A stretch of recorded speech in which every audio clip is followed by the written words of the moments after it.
Good afternoon. If I could start, I would first, before I make any remarks on why we're here today, we are honored. Senator Mastriano brought a veteran of World War II who was in about every major European campaign from Normandy all the way through, and he brought him on the Senate floor, and he's with us here today, and I thought it appropriate to recognize Mr. Lawrence Dolan.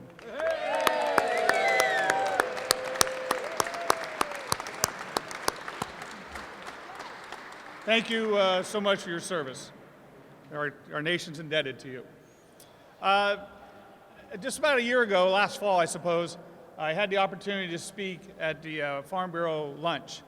And at that lunch time is when all the legislators come and meet with the Farm Bureau and have a nice lunch. And that was really at the height of the dairy crisis at that point in time, about the lower prices of dairy and the difficulties of dairy farmers and to be able to survive business-wise in Pennsylvania. And so I laid out a challenge. I laid out a challenge to myself, I laid out a challenge to my colleagues, laid out a challenge to the governor, that we had to step up and do more, that we were not doing enough for agriculture. We all say we're all for agriculture, farmers are our friends, but what were we really doing to help agriculture? And everyone has stepped up. The governor with his Pennsylvania Farm Bill, the legislature with Farmers First legislation. We are, by the end of this week, going to have passed 13 pieces of legislation dealing with agriculture and trying to improve the way agriculture can operate here in Pennsylvania so they can be more profitable. You know, you may not know this, but agriculture is not supposed to be a nonprofit agency. All right? I mean, they're businesses, and it comes down to supply and demand, and it comes down to revenue in and bills out, and just like any other business.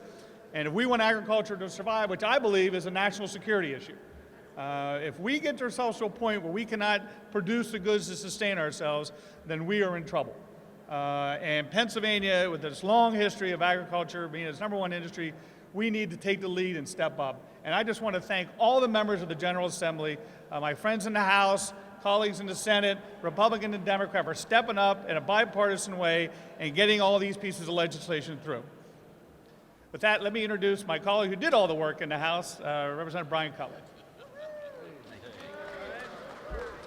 Thank you, Mr. Leader. Very kind of you, but not necessarily true. I'll be introducing the person who did all the work in the House, and that's Chairman Cowser. For many of us, we learned the value of working on a farm and what kind of hard work that is, myself included. I worked part-time on a dairy farm all through high school.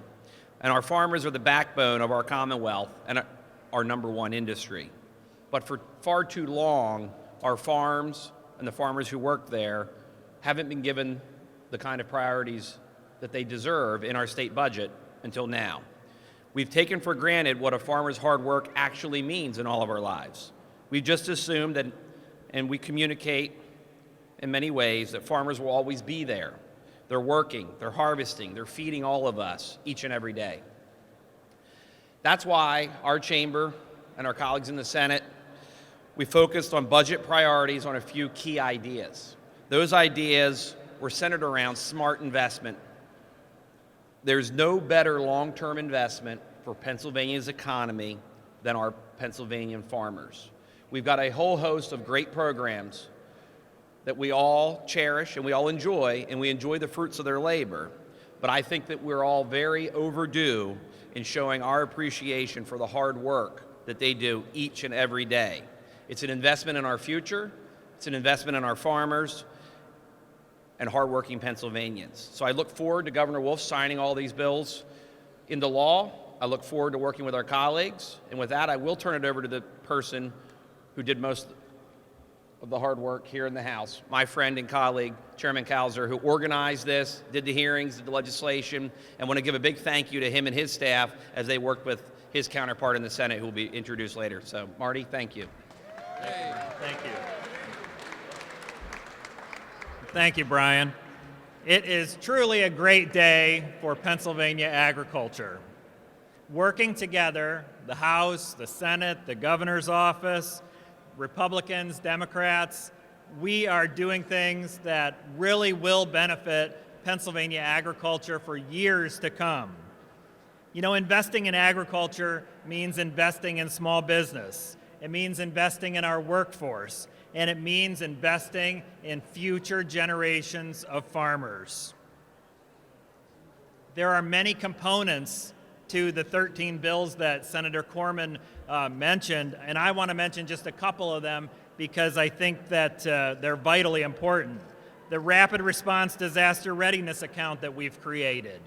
This account's going to help us protect the industry and protect our food supply from the threat of disease and invasive species. The appropriations that we've included in the budget for the Animal Health and Diagnostic Commission, and also for the Livestock and Consumer Health Protection line. You know, these are things that involve animal health, and that's got to be our number one priority, protecting our food supply. And that is a focus in this budget.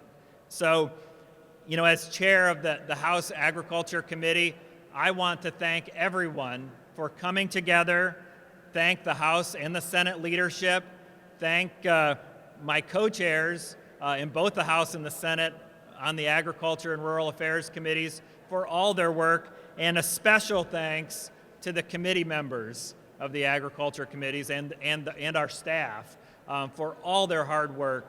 And again, I do say that this is a great day for Pennsylvania agriculture. So thank you all very much. And now I want to introduce a great friend, Senator Elder Vogel, the chair of the Senate Agriculture and Rural Affairs Committee.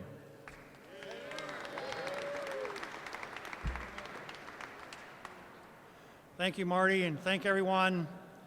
I also need to give a big thanks to leadership, Senator Corman, Senator Sconaughey, and Senator Brown, the House leadership, like Marty just mentioned, both the House and the Senate, the Ag committees, and all the members who sponsored and co-sponsored these bills and voted on all these bills in this agricultural package that we have together today. We have made unprecedented success in the last couple of months on a bicameral initiative to put agriculture and farmers first.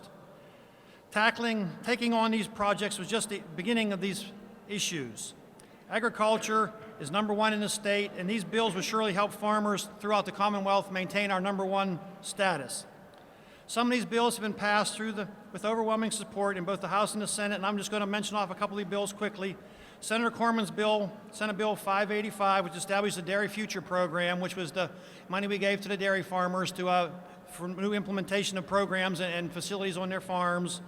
Senator Langerholtz's bill, which extends the maximum width of farm vehicles allowed on the road, because as farmers get bigger and machinery gets bigger, we need to have wider equipment on the roads.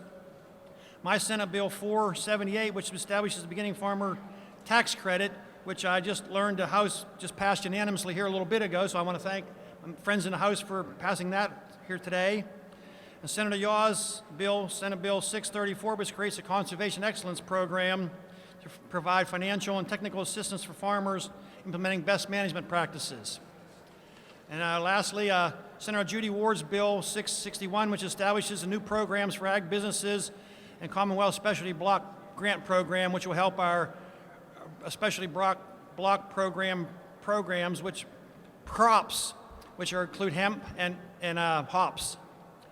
And today we'll move 5 more bills here through the Senate as part of the Farming First package, and hopefully the governor will sign these bills quickly once we get them on his desk. And I want to thank everyone in the ag community for stepping up and helping. Farm Bureau especially, they were a big supporter in helping give us guidance on some of these bills and everything as well. And it's a great win for Pennsylvania. Usually when we come to doing the budget, agriculture is always sort of kind of begging to get their lines put back in that were cut. This year we didn't have to do that. It was a great day for agriculture. We were able to put a lot of new initiatives in that the governor had, but some new initiatives that we had as well. And so, like I said, and Senator Corman, everybody has said, it's a great day for agriculture in Pennsylvania here to be able to continue to support our number one industry and actually put some money where our mouth is. When we say we want to support them, we're going to support them. So I want to, at this time, not do a milk toast, we're going to do a milkshake toast. So here's to everyone in the legislature and all the farmers and everyone in Pennsylvania, to our number one industry. So congratulations and have a drink. Thank you.